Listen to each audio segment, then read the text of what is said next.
बिस्मिल्लाहिर्रहमानिर्रहीम या कनाबुदु वैया कनस्तईन। मैं हूं अब्बास शबीर। आप मेरा फेसबुक और यूट्यूब चैनल देख रहे हैं। सिर्फ एक ही अहम खबर है, पूरे पाकिस्तान में इस वक्त एक ही टॉप स्टोरी है, फवाद चोई साहब का अरेस्ट।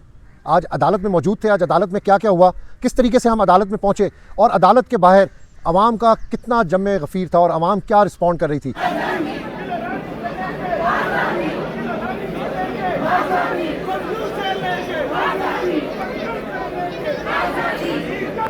जुडिशल रिमांड पर फवाद चोई साहब को अडियाला जेल मुंतकिल कर दिया गया। सारी तफसील इस वीलॉग में बताऊंगा एज आई विटनेस। लेकिन सबसे पहले आप मेरा यूट्यूब चैनल सब्सक्राइब करें और कमेंट्स में मुझे बताएं, शेयर करें मेरे साथ, मुझे मेरी रहनुमाई फरमाएं कि कौन से टॉपिक के ऊपर बात की जा सकती है।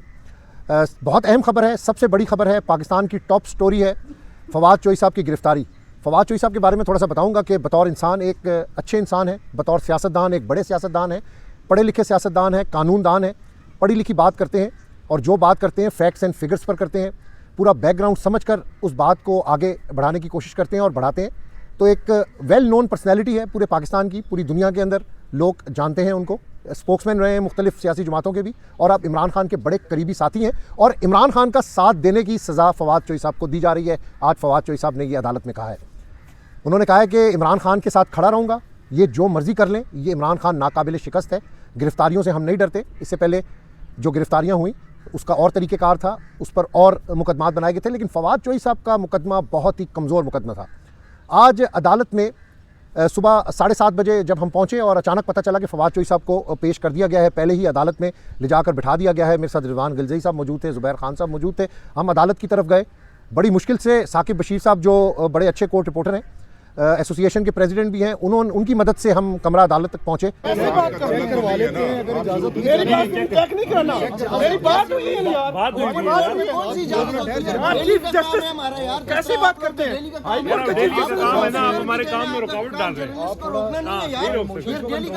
वहां पर जो पुलिस एहलकार थे वो किसी सूरत भी किसी को अंदर जाने नहीं दिए रहे थे। इस तरह लग रहा था कि किला बनाया हुआ है, एक अंदर दहशतगर्द बैठा हुआ है, साथ काला कपड़ा रखा है, उसको किसी वक्त भी पहनाया जा सकता है। पहनाने की कोशिश भी की गई, जिस पे रेजिस्टेंस की गई उनकी एहलिया की तरफ से। ये आई विटनेस है, मैं आपको बता रहा हूँ।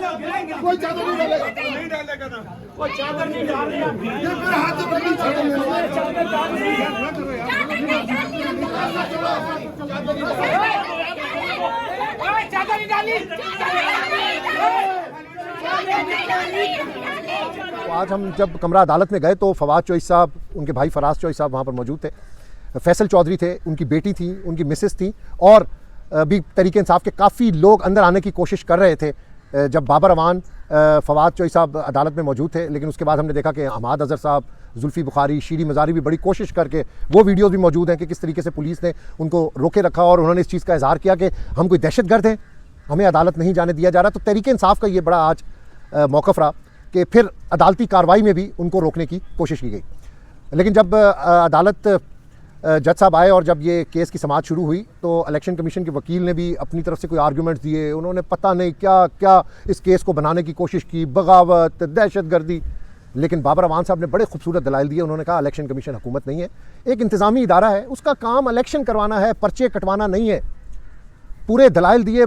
आज उनका बर्थडे भी था बाबर अवान साहब का, वहाँ पे केका लगा, जन्मदिन की मुबारकबाद भी बाबर अवान साहब को आज कमरा अदालत में दी गई। तो बड़े ठोस दलाइल बाबर साहब ने दिए, बहुत ही ठोस, जिस पर पुलिस की जो इस्तदा थी वो मुस्तरद कर दी गई।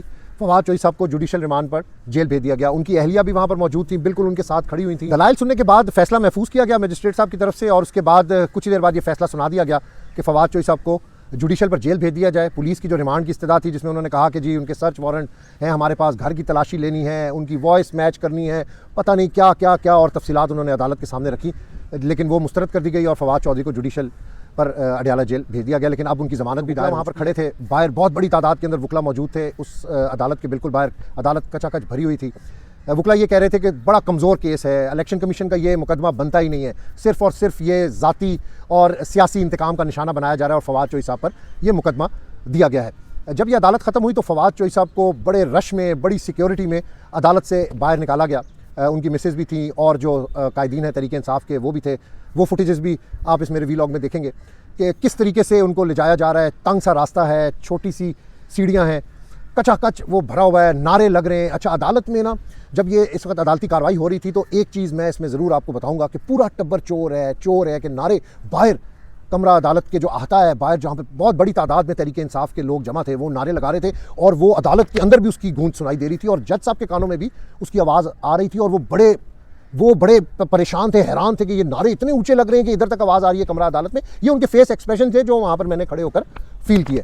तो कमरा अदालत से जब बाहर निकले तो वकील जिस तरीके से फवाद चौधरी साहब को वो लेकर पुलिस के साथ गए, वहाँ पे वकला ने उस स्टेट्स के ऊपर नारे लगाने शुरू कर दिए हैं इलेक्शन कमीशन के खिलाफ। वो जो फवाद चौधरी साहब का बयान है कि मुंशी का किरदार अदा करें, उस पर ऐसे ऐसे नारे उन्होंने लगाए कि मैं वो नारे आपको यहाँ पर नहीं बता सकता। यानी इसका मतलब है कि लोगों के दिलों में, वकला के दिलों में नफरत पैदा हो रही है इस सारे इकदाम से, ये जो सारा प्रोसेस चल रहा है। सीढ़ियों पर जो फवाद चौधरी साहब की मिसेज हैं, उन्होंने चीख कर बोलना शुरू कर दिया, क्योंकि उन्होंने जब देखा कि फवाद चौधरी साहब को काला कपड़ा मुंह पर पहनाया जा रहा है, कोशिश की जा रही है, हाथों में तो हथकड़ी लगी हुई है, कोशिश की जा रही है कि काला कपड़ा पहनाया जाए, लेकिन उनकी मिसेज ने शोर करना शुरू कर दिया और भी वकला ने शोर करना शुरू कर दिया कि खबरदार कपड़ा ना लगाया जाए। अवाम का जमे गफ़ीर था, अवाम एक्सपेक्ट कर रही थी कि ये 11, साढ़े 11 या जुमे की नमाज के बाद ये केस लगेगा, लेकिन जब सुबह 7:30, पौने 8 बजे लोगों को पता चला तो लोग वहाँ पर जोक पहुँचना शुरू हो गए। बहुत बड़ी तादाद के अंदर वो फुटेजेस भी आप देखेंगे कि कितनी तादाद में F8 कचहरी में तहरीक इंसाफ के कारकुनान पहुँचना शुरू हो गए। फवाद आया और ऐसा नारा वहाँ पर पुलिस भी देख रही थी खड़े होकर, जो और कचहरी के अंदर लोग हैं वो भी देख रहे थे। एक अजीब सा समा था।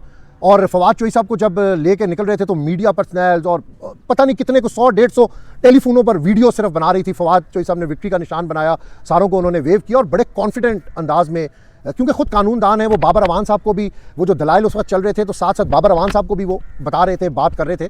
तो खुद कानूनदान हैं, सुप्रीम कोर्ट बार के मेंबर हैं, तो उनको पता है कि ये केस इतना स्ट्रॉन्ग केस नहीं है, ये सिर्फ सियासी इंतकाम पर मबनी ये केस बनाया गया है। तो बड़े कॉन्फिडेंट थे और गाड़ी में बैठते तक वो बड़े कॉन्फिडेंट थे।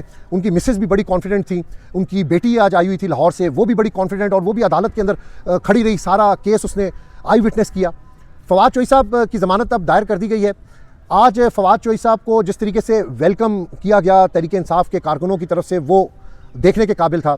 इससे बड़ा क्लियर मैसेज है कि ये जितना इमरान खान और उनके साथियों की आवाज़ को दबाने की कोशिश करेंगे, इमरान खान इतना उभर कर आएंगे, नाकाबिले शिकस्त हैं, ये फवाद चौधरी साहब कहते हैं। इमरान खान के साथ खड़ा रहूँगा, ये अगर खड़े होने की सज़ा मिल रही है तो मुझे और भी सज़ा कबूल है।